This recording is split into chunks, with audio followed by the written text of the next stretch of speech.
WWE video games under the 2K Games banner have been nothing short of promise failing to meet reality, with ideas and ambitions suffering from an engine that has been outdated for at least 2 gaming generations. Modifying the gameplay style, upping the graphics, and even creating a new mode focusing on the journey of a created WWE superstar hoping to become the WWE Champion helped each recent entry in the WWE 2K library to be entertaining for a short while. But numerous bugs and poor planning have hurt the franchise from maintaining the high standard of quality the series once had. As if the negative perception connected to each offering wasn't enough, Ukes, the developer for the series since its inception as SmackDown on the PlayStation almost 2 decades ago, left 2K with the intent of creating their own grappling experience, with Visual Concepts taking the reins after being a secondary developer alongside Ukes since 2K15. This year's iteration definitely had an air of disappointment pre-release, even if most of everything shown thus far seemed just like WWE 2K19 with a special DLC mode.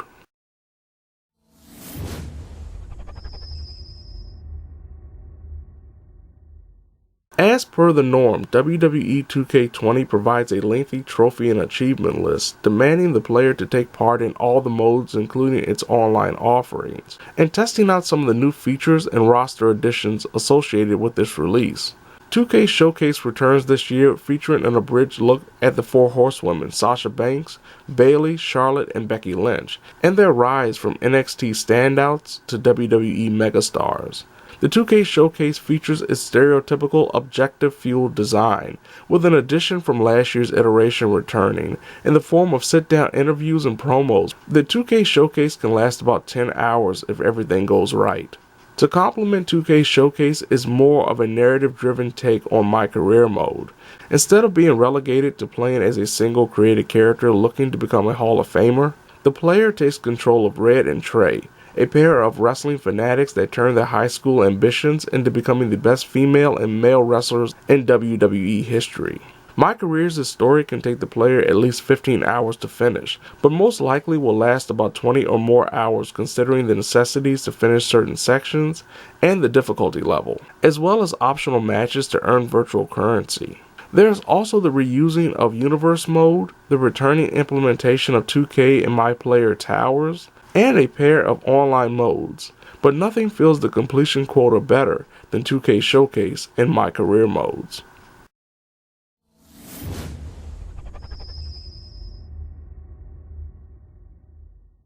The gameplay seen in the last 5 iterations featured a more simulated style of wrestling unlike the arcade nature of the earlier SmackDown games. A majority of the implementations from the other WWE 2K games return here, including the reversal meter, stamina meter, chain wrestling, the carry system, the submission system, both the wheel and button mashing versions, manual targeting by pressing the right analog stick, OMG moments, taunt buffs, breakout options where a wrestler can attack their opponent before or after a match in exhibition and universe modes, and the payback system, featuring special attacks ranging from spewing poisonous green mist to calling for illegal interference. Unfortunately, a lot of the action is hampered by poor hit detection and random moments when moves just don't affect the person being struck. The AI is also dumber and stronger in this iteration, by being able to kick out of pins with little to no health after taking a finisher even on the easiest difficulty, all the while refusing to do something simple like breaking up a pin during a tag team bout. Like the gameplay, a majority of the stipulation matches that gained adjustments or modifications, such as Hell in a Cell feeling claustrophobic as wrestlers oddly move around the cage as if they were stuck in a small corridor, is in this version again. Thankfully, the return of 8-person action flows a lot better, even on a base model PS4, instead of chugging along with frame rate drops aplenty. The creation modes are mostly the same as well, but Create a Championship wasn't available at launch unlike every other year. And just like almost everything else about this game, a majority of the modes seen in 2K19 also return, including the Towers mode, that is much more extensive this time, with a plethora of options including the Roman Reigns Tower that mixes the presentation of Towers mode and 2K Showcase, with Reigns himself verbally reflecting on the battles the player is about to complete. In regards to 2K Showcase mode, the formula hasn't changed. The presentation of 2K Showcase, be it the interviews or the in-game cutscenes, are masterfully done. The biggest issue with 2K Showcase mode is here again, in that there aren't any checkpoints between the objectives needed for completion to potentially activate the next cutscene. Without these checkpoints and the matches themselves usually going extremely long, it can make the mode incredibly exhaustive, especially if something goes wrong and the player has to restart the entire match. MyPlayer is the overall banner for a Towers mode solely made for the MyPlayer created character, online competition for people who want to take their fledgling wrestlers online, and a MyCareer mode. The latter is what really shines, just like last year, as MyCareer stays focused on a narrative that sees the player take control of two created would-be wrestlers, with one being the first female available for the mode in history, as they go from indie darlings to WWE Hall of Famers. The mostly fully voiced mode doesn't take itself too seriously, is more streamlined than its previous versions, and even has a mild branching plot, all the while not forcing the player to wander around backstage to have useless conversations. The skill tree returns, but in a more obtuse and randomized manner. With a honeycomb-like presentation, the skill tree hides every attribute the player can spend points on, making it impossible to focus on certain stats the player wants to improve upon. Thankfully, the points, both attribute and skill points, are given rather generously, with completing MyCareer, and by the mode's end, each MyPlayer character used in MyCareer will be pretty powerful and on par with most WWE Superstar ratings, though they can't be exported for use outside of MyPlayer modes. Though building up a MyPlayer character's skills and attributes isn't as annoying as last year's iteration, visual customization is just as bad, thanks to the return of loot packs. Unlike last year's version, the currency needed to open loot packs are given at a set amount at the beginning of MyCareer, with the virtual currency gained through completing matches in any mode in MyCareer's chapters being the only way to replenish these points spent to purchase said packs, unlike in 2K18, where the open packs themselves offered more loot pack specific currency. These loot card packs provide clothes, moves, performance additions such as taunts and entrance options, and even boost, like having a stored finisher at the start of an online match or tower. The luck of the draw can leave a player getting stuff they don't want, with the only option of purchasing specifically locked creation items is by spending VC at outrageous prices.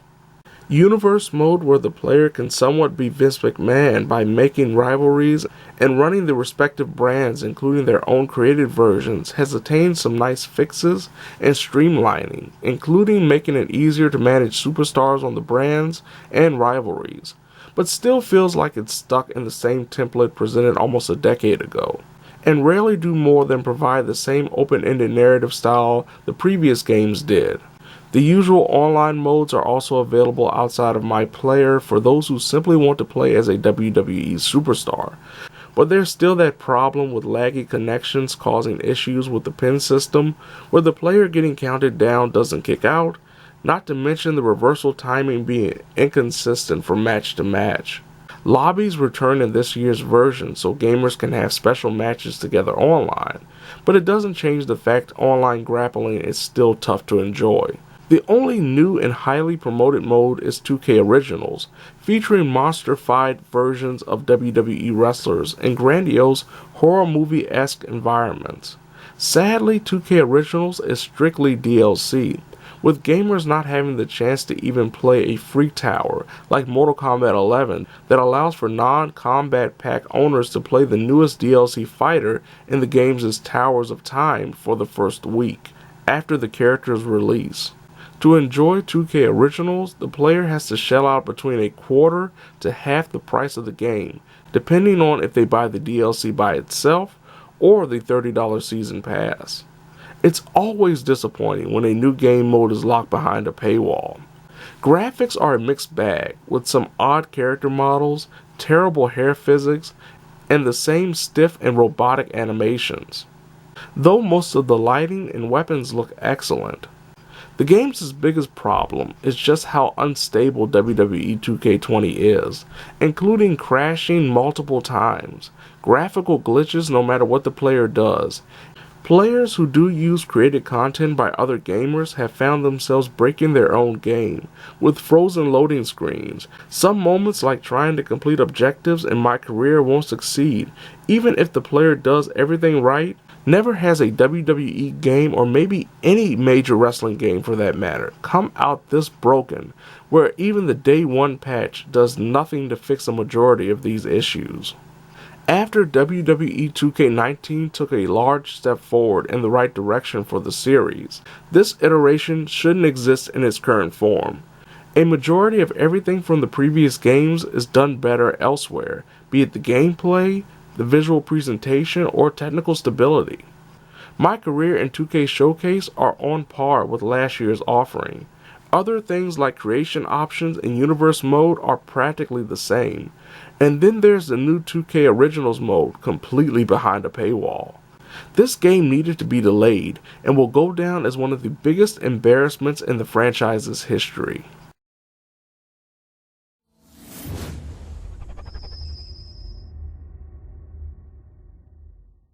Unless you have $60 to $90 to burn, with little progression or innovation in terms of gameplay, hit detection problems and glitches aplenty, a highly promoted mode being strictly DLC, no real additions to the creation options, My Career and 2K Showcase mode being only fun for a short while, and so many technical issues, there's no reason why this game should even exist in its current form. If you really want to check this out, rent it or simply wait until it's in a bargain bin with potentially a lot of the problems patched out. But the best option is to just let this one roll past you like Io Shirai in a Hell in a Cell match.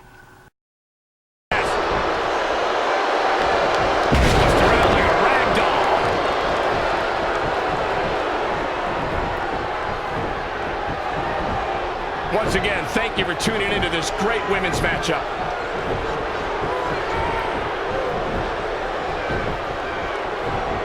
This one's not over yet. We've seen plenty of people come back from being in a lot worse shape.